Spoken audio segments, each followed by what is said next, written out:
single voice echoed through Buckingham Palace and declared the Queen's title invalid.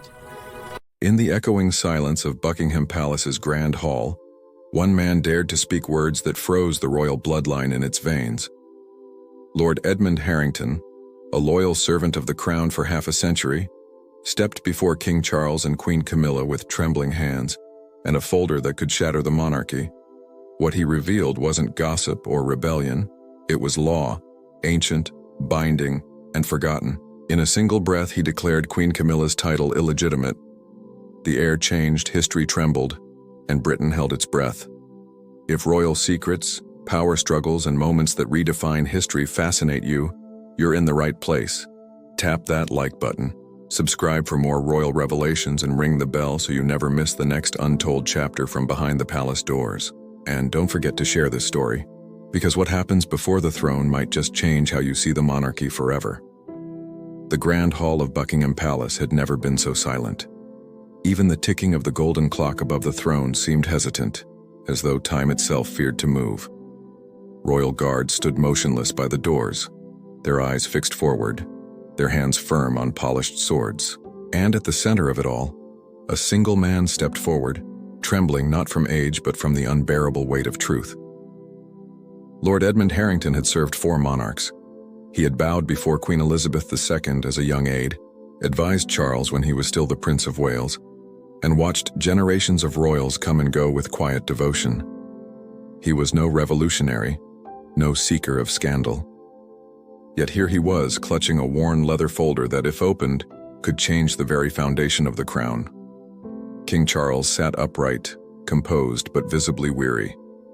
The years had carved lines of duty into his face. Beside him, Queen Camilla sat serene, regal, elegant, perfectly poised. But beneath her calm eyes, there was a flicker of curiosity and perhaps unease. Lord Harrington bowed deeply. "Your Majesties," he began, his voice low but clear, echoing across marble floors. "Forgive my intrusion, but what I have uncovered leaves me no choice but to speak." The courtiers exchanged uneasy glances. The Archbishop of Canterbury stiffened slightly, his hands folding in quiet apprehension. Even the palace guards, trained to remain indifferent, felt the shift in the air. Harrington opened the folder. Within lay parchment, yellowed, fragile, its ink faded but legible. "In the course of reviewing royal protocols," he said, "I found an overlooked section of law, ancient but unrepealed, regarding the title of Queen Consort." King Charles frowned, his tone careful. "Go on, Lord Harrington." "The law, Your Majesty," the old man continued, "states that before any queen consort may be recognized, she must undergo the rite of royal acceptance, a specific ceremony performed by the Church, independent from the coronation itself. Without it, the title is not valid." The words hit the hall like a thunderclap. A ripple of whispers passed among the advisors. The Archbishop leaned forward, startled. Camilla's posture remained regal, but her knuckles whitened against the throne's armrest.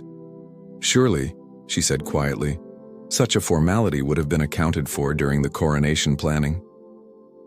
Lord Harrington swallowed hard. "It was not, Your Majesty. I have verified it through every archive available. The ceremony was performed for every queen consort since the 14th century, from Queen Alexandra to Queen Elizabeth, the Queen Mother. But for you, it was omitted." A stunned silence followed. King Charles rose slightly, his eyes narrowing. "You are certain of this?" "Beyond all doubt, sire. I have consulted 3 constitutional historians and 2 legal scholars. None could find evidence that the law had been repealed. It remains active." The Archbishop of Canterbury, pale and uneasy, spoke up. "That would mean," he hesitated, choosing his words carefully, "that Her Majesty's title in the eyes of historical and ecclesiastical law is incomplete." The word hung in the air like a ghost. Incomplete. For a long moment, no one moved. Then, quietly, the king sat down again. His expression was unreadable, but his voice trembled with restraint. "Why bring this to us now, Lord Harrington? Because it is my duty, the nobleman replied softly. I take no pleasure in this. But the monarchy's strength lies not in its pageantry, but in its adherence to law and tradition. To ignore this would be to undermine the very institution we serve. The Queen inhaled slowly. And yet, she said, it feels as though I am being placed on trial for a mistake not my own. Harrington lowered his gaze. I understand, Your Majesty, and I grieve for the burden this truth imposes, but I could not remain silent. The Archbishop requested to see the documents. As he flipped through the fragile pages, his face changed, from disbelief to concern to solemn recognition. He is right, he whispered. These are authentic. The king leaned back, closing his eyes for a moment. The air in the hall seemed to thicken with tension.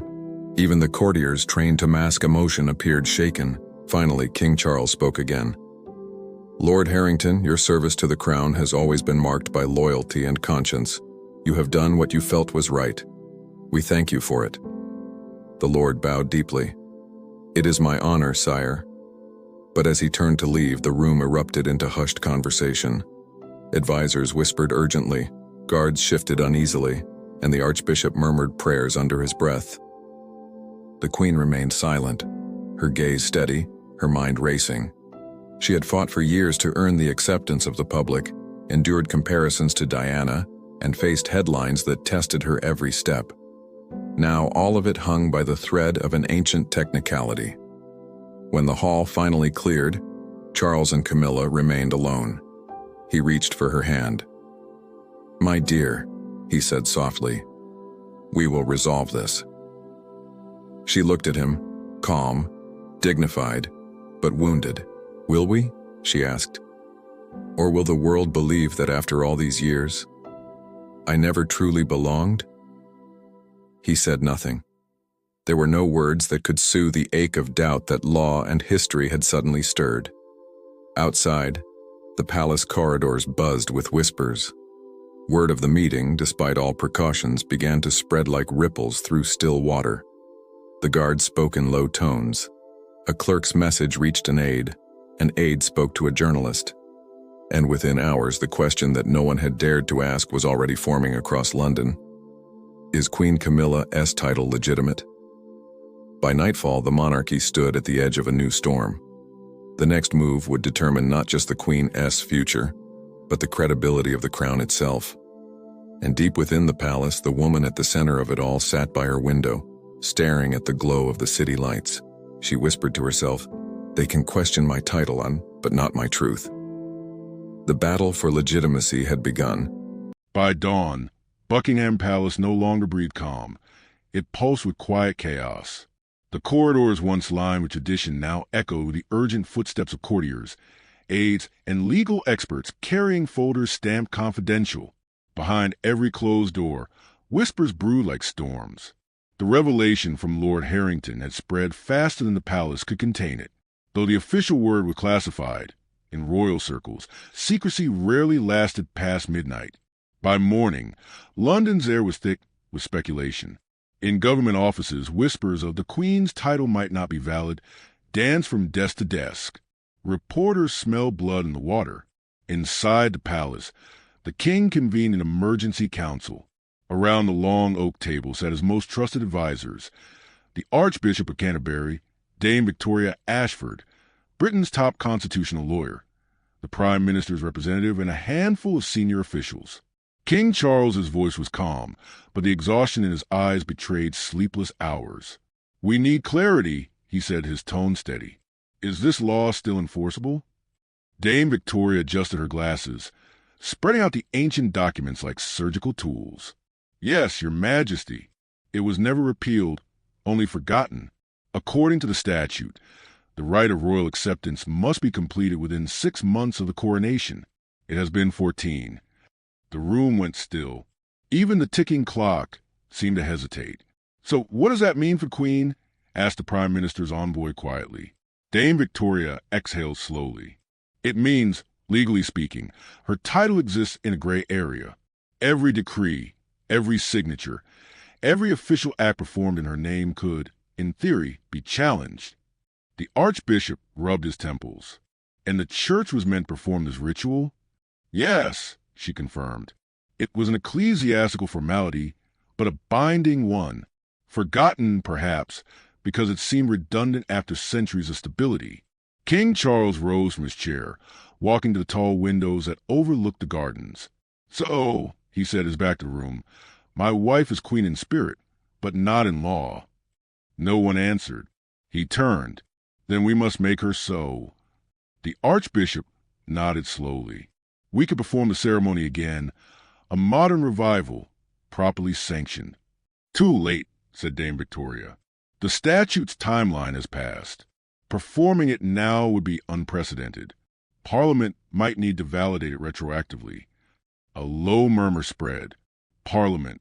The word alone carried danger. Opening the monarchy to parliamentary debate was like unlocking Pandora's box.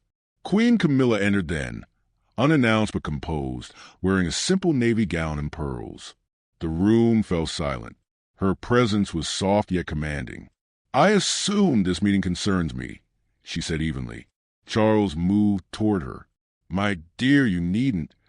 "I must," she interrupted gently. "If this matter affects the crown, it affects me. Let us face it together." Dame Victoria bowed slightly. "Your Majesty, I assure you, this is not about fault, but process. It appears a ceremony required by ancient law was overlooked." Camilla nodded, her expression unreadable. "Overlooked," she repeated softly. "A word that can undo a lifetime of service." The archbishop's eyes filled with quiet sympathy. "Your Majesty, the church stands ready to rectify this." Camilla looked directly at him. "And the public? Do they stand ready to forgive such oversight?" The question hung heavy, because in truth it wasn't about law, it was about perception. Outside the palace walls, the press had begun circling. Tabloids printed speculative headlines in all caps. "Crisis at the palace. I asked the Queen's title invalid." News anchors spoke of constitutional uncertainty and royal embarrassment. Opinion shows questioned whether the monarchy could survive another public blow so soon after the king's coronation. By midday, the palace issued its first official statement. Recent research into royal ceremonial traditions has uncovered an overlooked historical practice relating to the title of queen consort. The matter is being reviewed with the utmost seriousness by legal and ecclesiastical authorities. But it did little to quiet the storm. That evening, Queen Camilla retreated to her private chambers. The news channels flickered silently on her television. Commentators debated her worthiness as if she were a topic, not a person. Illegitimate. One pundit said, "The word struck like a blade." Her lady-in-waiting, Margaret, placed a hand on her shoulder. "Ma'am, the king stand by you. The people will too." Camilla gave a small, weary smile. "The people never forgive easily, Margaret. They forget more easily than they forgive." She rose, crossing the window, staring out the lights of London. "Do you know what hurts most?" she murmured. "It isn't the law. It's that after all this time, after all the service, all the years, I'm still being asked to prove I belong." Down the hall, Prince William had arrived for a private dinner with his father. When the king explained the situation, William's jaw tightened. He said nothing for a long while, then finally, "If the law questions her, father, it questions you. It questions all of us." "I know," Charles replied, "and we will not hide from it." William nodded, though worry clouded his face. "Transparency may cost us more than silence." Charles met his gaze. "Silence costs the truth, and that, my son, we cannot afford." That night, in a secured wing of the palace, the legal team worked tirelessly under Dame Victoria's direction. The documents were spread across a massive mahogany table, parchment beside printed PDFs, tradition colliding with modernity. Coffee cups replaced champagne flutes. This was no royal gala. It was a royal emergency. And as the hours dragged on, one truth became undeniable. Lord Harrington's findings were airtight. The monarchy had indeed missed a step. One written in law, inked centuries ago and forgotten by time. At 2 in the morning, Dame Victoria closed her binder. "It's conclusive," she said quietly. There's no loophole. The king, who had remained nearby all night, nodded gravely. Then we shall face the nation honestly. We correct this, not hide it. The archbishop agreed softly. The church will prepare to perform the rite once more. It must be public, transparent. Camilla entered just then, wrapped in a shawl, her face pale but resolute. Then let it be public, she said. Let them all watch. Let them see that I do not fear tradition. I honor it. The king looked at her, admiration and love in his eyes. You would stand before the world again? She smiled faintly. If it restores the monarchy's faith and my own, yes, I will. And with that quiet vow, the decision was made. The monarchy would face its forgotten law, not as a scandal to bury, but as a test to endure. The plan was set in motion. A new ceremony, centuries old, resurrected for a modern queen. The palace guards outside the study exchanged glances as the doors finally opened. The king and queen emerged, side by side, the tension between them replaced by quiet resolve. For the first time in days, Buckingham Palace exhaled, not relief, but purpose, because what began as a revelation was about to become redemption. Dawn broke over London with a stillness that felt sacred. The air was cool, the sky painted in quiet tones of gold and pale rose. Outside Westminster Abbey, security barriers gleamed in the morning light as rows of royal guards took their positions. Every motion was measured, every sound deliberate. Today was not just another royal event. Today was atonement made visible. Inside the Abbey, history stirred. The stone pillars seemed to remember the centuries, coronations, weddings, farewells. But even in this ancient place, no one had ever seen a day quite like this. A rite of royal acceptance had not been performed in over 100 years. The world was watching, and so was the way of the past. Queen Camilla arrived an hour before the ceremony. Her car glided to a stop before the great doors, the crowd's hush almost reverent. She stepped out slowly, draped in a gown of deep royal blue threaded with gold, a color that spoke of both tradition and renewal. Her face, serene yet human, betrayed the quiet storm within. As cameras captured every second, she walked through the Abbey's grand entrance. The echo of her heels against the marble floor was the only sound, rhythmic, unbroken, determined. Each step forward carried centuries of expectation. In a private chapel, away from the world's gaze, the Archbishop of Canterbury met her. He bowed deeply before speaking in a gentle tone. "Your Majesty," he said, "today you do not stand accused, you stand affirmed. This is not a trial of worthiness, but renewal of promise."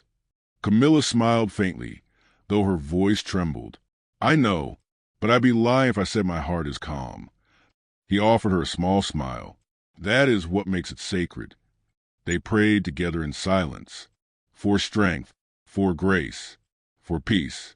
Meanwhile, Westminster Abbey filled with dignitaries, statesmen, foreign royals, and citizens who had been granted rare invitations.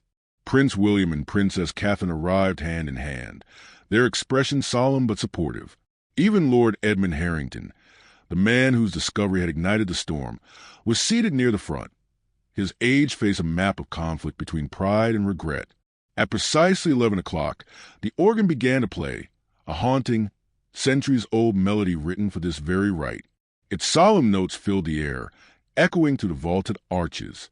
King Charles entered first, his robes glimmering faintly in the candlelight. The weight of the crown on his head seemed lighter today, not because it had grown easier to bear, but because he was no longer carrying it alone. He took his seat beside the altar, his expression grave. Then came the moment that silenced every breath in the Abbey.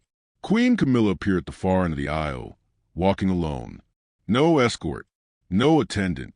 According to forgotten law, the queen consort must approach the altar unaided, a symbol that her acceptance of duty was hers alone. Each step was slow, deliberate, and breathtakingly brave. Television cameras zoomed in on her face, calm, luminous, touched with emotion. The crowd outside the Abbey watched in absolute silence, eyes fixed on the giant screens. She reached the altar and knelt before the Archbishop. Her gown fanned around her like a wave of blue silk against the stone floor. The Archbishop raised the ancient ceremonial sword, a relic untouched for over a century. Candlelight danced on its blade as he began speaking in Latin, his voice strong and solemn. "Do you, Camilla, accept the charge of Queen Consort? To serve faithfully, to uphold the crown, and to defend the people of this realm with honor and grace?" Camilla's reply rang out clear. "I do." Then again, "I do," for each of the Archbishop's 4 vows: faith, duty, service, and compassion. The 12 bishops surrounding the altar stepped forward one by one, each placing a hand upon the sword in blessing. Their voices rose in a hymn older than memory itself, the sound swelling through the abbey until it seemed the walls themselves were singing. Then came the golden chalice, unearthed from the crown jewels after decades in storage. The Archbishop filled it with holy water and anointed her forehead. The faint cross shimmered under the abbey lights. "By this act," he declared, "the Church acknowledges and accepts Her Majesty as Queen Consort, in law and faith and in the sight of God." The congregation remained still, holding its collective breath. Then, at last, came the final act, the presentation of the golden rod, topped with a dove, a symbol of peace and divine favor. The Archbishop placed it gently in Camilla's hands. "Rise, Queen Camilla," he said, affirmed and accepted in the name of the realm. For the first time in the ceremony, King Charles rose from his throne and approached her. He took her hand, not as monarch to subject, but as husband to wife. Their eyes met, full of shared history and hard-won trust. Together, they turned toward the crowd. Applause erupted, spontaneous, thunderous, emotional. Some wept, others simply smiled, realizing they had witnessed something rare: humility and monarchy meeting halfway. Outside, the bells of Westminster Abbey rang out in triumph, echoing to the streets of London. Across the world, screens lit up with headlines: "Queen Camilla officially recognized," a forgotten ceremony revived after centuries. Even critics who had mocked the royal family now found themselves unexpectedly moved. The event wasn't a relic, it was a revelation. Later that afternoon, the royal couple returned to Buckingham Palace, greeted by cheering crowds. Camilla stepped out onto the balcony beside Charles, the blue and gold of her gown gleaming in the sunlight. When she raised her hand in a small wave, the response was overwhelming, not polite applause, but heartfelt celebration. In that moment, she wasn't the woman once whispered about in tabloids or debated on talk shows. She was their queen, accepted by faith, law, and the hearts of her people. Inside, Lord Harrington stood quietly by a marble pillar. A guard approached him. "My lord, the Queen requests a word." Moments later, he was ushered into the royal sitting room. Camilla stood by the window, the faintest trace of emotion softening her composed features. "Lord Harrington," she said, "you did your duty, and by doing so, you gave me the chance to earn mine." He bowed deeply, eyes glistening. "Your Majesty, I never wish you harm." "I know," she said with a small smile. "But sometimes, even truth delivered painfully becomes a gift." When he left the room, the Queen turned back toward the window. The crowd's cheers still echoed faintly through the glass. And for the first time in her reign, she felt truly, wholly at peace. What had begun as humiliation had become vindication. What had started as a challenge to her worth had turned into proof of it. In that moment, Queen Camilla's title was not just legitimate. It was earned. The ceremony had ended, but its echo lingered across Britain, like a sacred chord that refused to fade. In homes, pubs, classrooms, and offices, the nation couldn't stop talking about what they had witnessed. It wasn't scandal anymore, it was history reborn. Even the morning newspapers, once hungry for royal missteps, carried unexpected headlines. "Grace under fire. Queen Camilla's moment of truth moves a nation." A ceremony forgotten, a monarchy reborn. For the first time in years, public opinion seemed united, not in gossip, but in quiet admiration. The woman once doubted by many had stood alone before God, the church, and the people, and had not faltered. Inside Buckingham Palace, a sense of calm finally returned. The air that had been heavy with anxiety now carried something gentler: gratitude. The royal household staff moved through corridors with renewed pride, their whispers lighter, their steps unburdened. King Charles watched the transformation unfold with relief.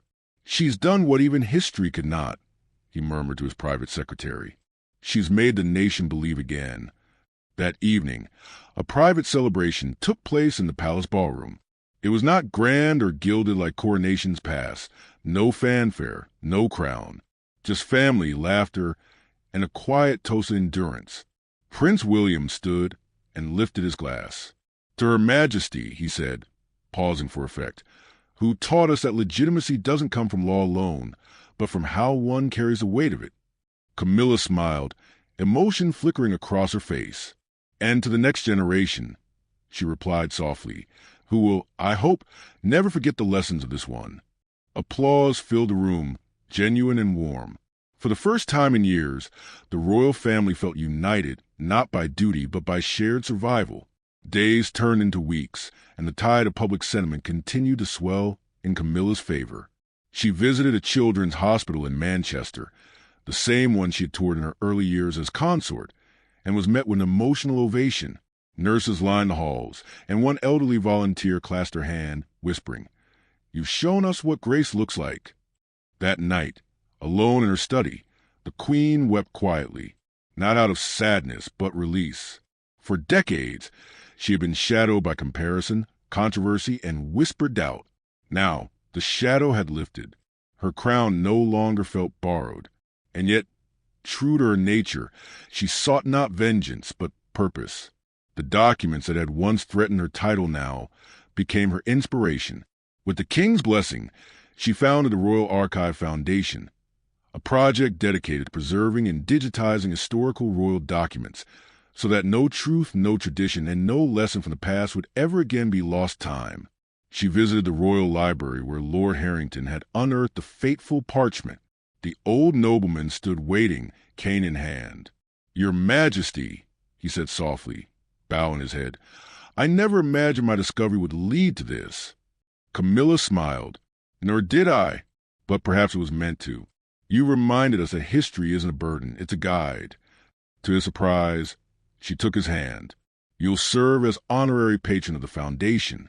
Your diligence deserves that honor." Tears welled in his eyes. "Your Majesty, I am humbled."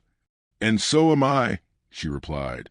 The foundation's launch became a defining moment of her reign, a statement that knowledge, not silence, preserves a monarchy. Donations poured in from universities, historians, and even school children inspired by her courage. The Queen's image, once polarizing, was now synonymous with wisdom and grace. Beyond the palace gates, Britain found itself changed too. The Archbishop of Canterbury delivered a sermon that captivated the nation. What we saw in Westminster was not just ritual, but redemption, a reminder that truth, humility, and faith can coexist with power. Newspapers that had once criticized the monarchy now published thoughtful essays on the meaning of tradition in a modern world. The Guardian wrote, "By confronting her own legitimacy, Queen Camilla restored ours, belief in a nation still capable of self-correction." The Times called it a triumph for transparency. Even late-night comedians softened their tone, joking. It took one forgotten ceremony to remind Britain that our history still knows how to surprise us. Social media transformed. Too. Hashtags that had mocked her name turned into ones of admiration. Hashtag Grace Restored. Hashtag The Right of Acceptance. Hashtag Queen of Resolve. Clips of her walking alone down the Abbey aisle went viral. Young people, many of whom had never cared for royal tradition, called it cinematic, real, and powerful. For perhaps the first time in her public life, Queen Camilla was not merely tolerated. She was loved. Months later, she returned to Westminster Abbey quietly, without cameras or fanfare. Only a few guards accompanied her. She walked to the same spot where she had once knelt, laid a small bouquet of white roses at the altar, and whispered, "Thank you." The silence that followed wasn't empty. It was full of everything she had endured, learned, and finally overcome. She left the Abbey smiling. At home that evening, she sat in her study reviewing the first proposals for her foundation's exhibitions. Among the documents was a photograph from that unforgettable day. Her kneeling before the Archbishop, candlelight catching her tears. She studied it for a moment, then placed it in a simple silver frame on her desk. Beneath it, she wrote a small inscription in her own hand. Earned, not given. It was more than a caption, it was a creed. In time, even other Commonwealth nations took notice. Canada, Australia, and New Zealand reviewed their own royal traditions, ensuring that no crucial ceremony had slipped into obscurity. Historians called it the Camilla effect, a revival of respect for the link between history and identity. The king, in a rare televised interview, summed it up best. My wife reminded the world that monarchy is not about perfection, but perseverance. To uphold the crown is to face every storm, and to emerge still standing. His words resonated deeply. Queen Camilla's approval rating soared higher than anyone had predicted. But for her, the true victory wasn't in polls or press. It was in peace. She had faced the unthinkable and turned it into something unshakable. And as she stood by the window one quiet evening, gazing at the lights of London, she reflected not as a queen defined by title, but as a woman who had finally earned her place in history. They once questioned my right to stand beside the king, she whispered to herself. Now they know I can stand on my own. Outside, the palace bells rang softly in the night air. Not in alarm this time, but in harmony. The crisis that began with a trembling voice before the throne had ended in something far greater. A legacy restored, a monarchy renewed, and a queen at last accepted by law, by history, and by the hearts of her people.